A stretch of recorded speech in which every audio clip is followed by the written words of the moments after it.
Assalamualaikum warahmatullahi wabarakatuh. Alhamdulillah, alhamdulillahirabbil alamin. Wassalatu wassalamu ala asyrafil anbiya'i wal mursalin Sayyidina Muhammadin wa ala alihi wa sahbihi ajma'in, amma ba'du. Sahabat yang budiman dimanapun berada, para subscriber channel yang bergengsi ini, Dr. Ari Tulung, selamat berjumpa kembali. Kali ini izinkanlah saya berbagi materi tentang sistem pemungutan pajak. Sebenarnya materi ini adalah materi yang saya bawakan di perkuliahan, sekaligus materi ini saya tujukan untuk peserta mata kuliah hukum pajak yang saya ampu. Sahabat budiman, ada 3 jenis sistem pemungutan pajak yang berlaku di Indonesia. Dalam video singkat ini saya akan memberikan gambaran secara singkat pula, padat dan jelas. Jangan kemana-mana, tetap bersama dengan kami di channel Dr. Ari Tulung.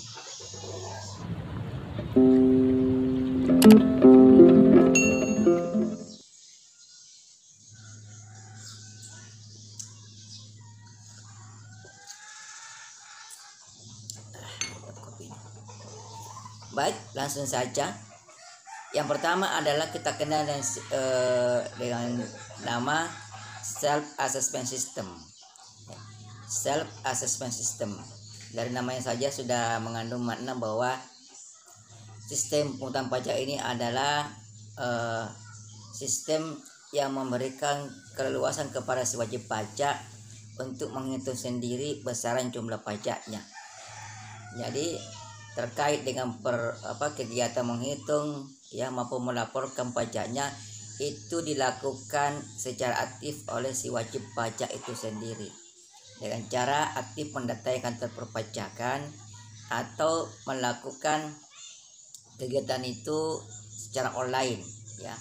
Ya kita sudah kenal online-nya OJP, secara online melalui akun yang masing-masing wajib pajak miliki. Jadi dalam sistem ini si wajib pajak itu berperan sangat aktif untuk mendatangi kantor perpajakan, mendatangi kantor perpajakan untuk membayar pajaknya atau melaporkan pajaknya. Jadi tidak usah menunggu fiskus atau petugas pajak untuk mendatangi si wajib pajak dalam sistem ini.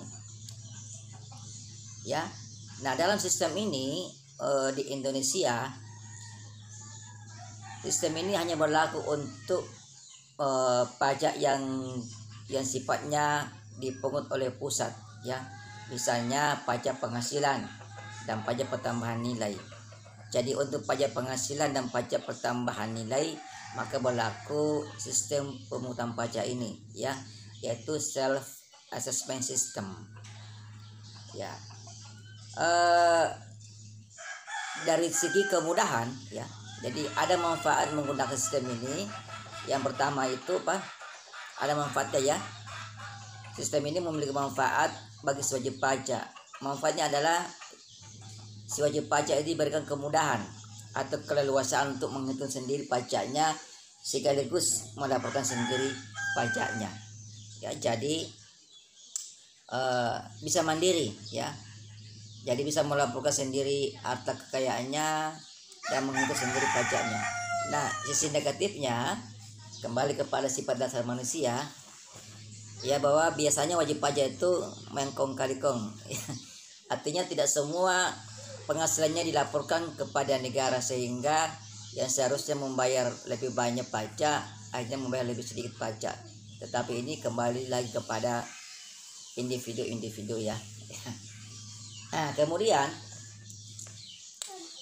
sistem yang kedua adalah kita kenal yang nama official assessment system. Bocil sengaja ganggu dia. Nah, ayo ngonten yuk, ngonten sini, duduk sini. Ini bocil anak saya ini, tidak ada panggung anak ini.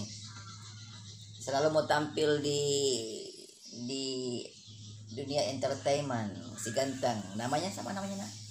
Siapa namanya? Si ganteng.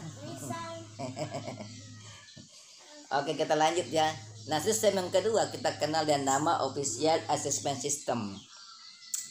Nah, dalam sistem ini membebankan wewenang untuk menentukan besarnya pajak yang terutang kepada wajib pajak itu apa? Saya ulangi ya. Jadi sistem ini itu memberikan kewenangan kepada fiskus ya. Tahu fiskus ya? Fiskus itu adalah petugas pengungut pajak ya, petugas pajak lah ya. Jadi sistem ini yang dimaksud dengan Official Assessment System adalah suatu atau salah satu sistem pengutan pajak di mana besarnya jumlah pajak si wajib pajak itu ditentukan oleh fiskus. Ditentukan oleh fiskus sebagai pengungut pajak. Jadi kebalikan dari yang tadi, kalau yang tadi self assessment system itu besar jumlah pajak itu dihitung sendiri oleh si wajib pajak.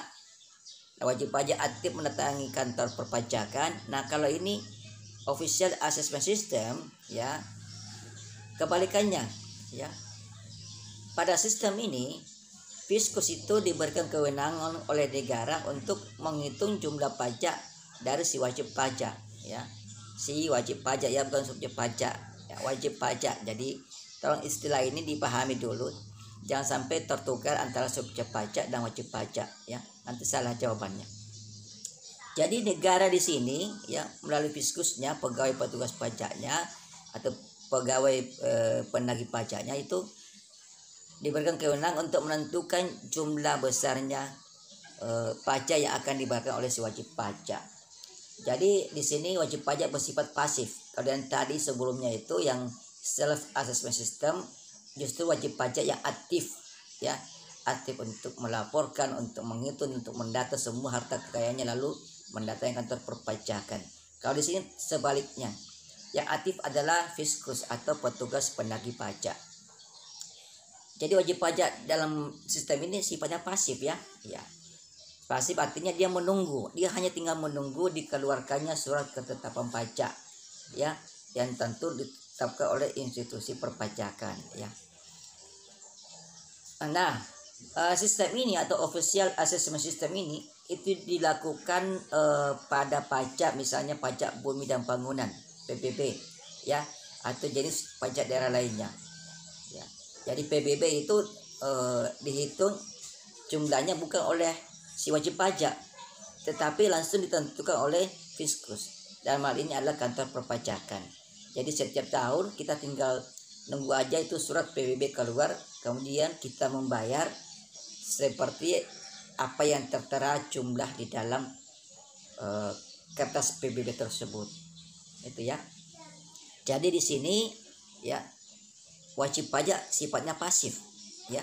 Ingat kalau ada nanti pertanyaan apa perbedaan antara sistem self assessment system dan sistem official assessment system, ini perlu jawab ya, ini perlu dianalisa seperti jawabannya. Jadi ada kalau di self assessment system wajib pajak sifatnya aktif, artinya dia aktif mendatangi perpajakan tentu setelah menghitung jumlah besar pajaknya ya dan melaporkannya, dia aktif ya, dia tidak usah menunggu. Sebaliknya kalau di Official Assessment System si wajib pajak itu pasif, dia hanya menunggu saja dikeluarkannya surat ketetapan pajak, misalnya tadi PPP ya. Jadi bukan dia menghitung, dia tinggal tahu beres aja itu ya.